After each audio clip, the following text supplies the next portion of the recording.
φλόγα που έχω μέσα στην καρδιά. We live in Averness, a town located 2 kilometers from Athens.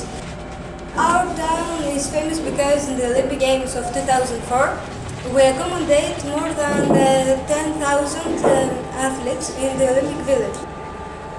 Averness is known from ancient Greece for the old city, the theater and the remnants of the archaeological sites. Also, our town has more than 10,000 citizens. Το καλό που έχει το Μενίδη είναι ότι είμαστε κοντά στην Πάρνηθα. Έχουμε καθαρό αέρα και οξυγόνο. Έχει πάρα πολύ κοντά την Αττική Οδό, που μπορούμε να έχουμε πρόσβαση σε όποιο μέρος θέλουμε. Υπάρχουν αρκετά μαγαζιά που δεν χρειάζεται να μετακινηθούμε μακριά για να βρούμε αυτό που θέλουμε. Πρόσφατα βέβαια ολοκληρώθηκε και ο σταθμός του Μενιδίου και έτσι ο καθένας μας μπορεί να φτάσει στον προορισμό του με όλες τις ανέσεις. Μπορείς και μπαρκάρεις άνετα. Και έχουμε και ωραία θέα που μ' αρέσει. Και πάνω απ' όλα μ' αρέσει το Μενίδη που είναι μεσημβρινό. Που είναι όλη μέρα με τον ήλιο. Δηλαδή είναι κοντά στο κέντρο της χώρας ουσιαστικά, σε απόσταση βολής από όλα τα όσα συμβαίνουν και από δημόσιες υπηρεσίες και παρόλα αυτά έχει και την άνεση και το πλεονέκτημα ότι βρίσκεται πολύ κοντά στη φύση, στον ορεινό όγκο της Πάρνηθας, που είναι, πλέον είναι θέμα 5 λεπτού να βρεθεί κάποιος μέσα στο δάσος, ένα πραγματικό δάσος από τα λίγα που έχουν απομείνει. Το Μενίδη είναι μια περιοχή που είναι πια πολυπολιτισμική. Ποια ωφέλη προκύπτουν για τους κατοίκους του και τι ανάγκες δημιουργεί αυτή η νέα πραγματικότητα? Μειωθήκανε τα μεροκάματα κάπως καλύτερα. Απ' την άλλη όμως έχουμε πολλά προβλήματα,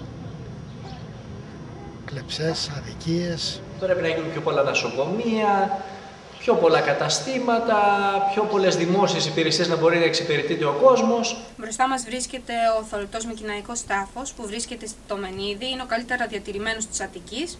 Στο εσωτερικό του βρέθηκαν 6 νεκρά σώματα, τα οποία στη συνέχεια μεταφέρθηκαν σκελετοί τους στο Εθνικό Αρχαιολογικό Μουσείο. Χρονολογείται από το 14ο με 13ο αιώνα π.Χ. και αναφέρεται στην αρχαϊκή εποχή 5ος αιώνας π.Χ.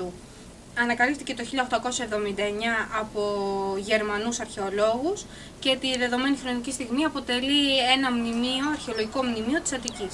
Why do you came here to see the place? Because it's unusual in Attica. It's almost unique. And it's in perfect condition. That's why we came to see it. And we like to explore the lesser known archaeological sites that perhaps you don't really have an opportunity to read about quite so commonly.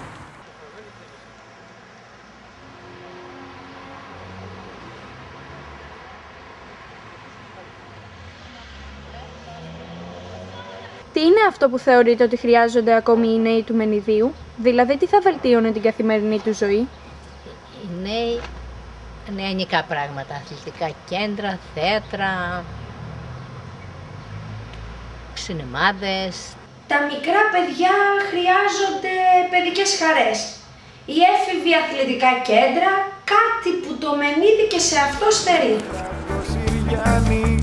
Και στο πίσκο πιο ρωμάτσα γλυκιά μου Φράγκο Συριάννη, γιατί μ' αρέσεις πολύ Φράγκο Συριάννη, σε γουστάρω πολύ Φράγκο Συριάννη, από τα τσίχα προδολή Φράγκο Συριάννη, τότε στο καφί Φράγκο Συριάννη, κάτω στην παρακοπή Φράγκο Συριάννη, πήγα να πάω να κοπεί Φράγκο Συριάννη.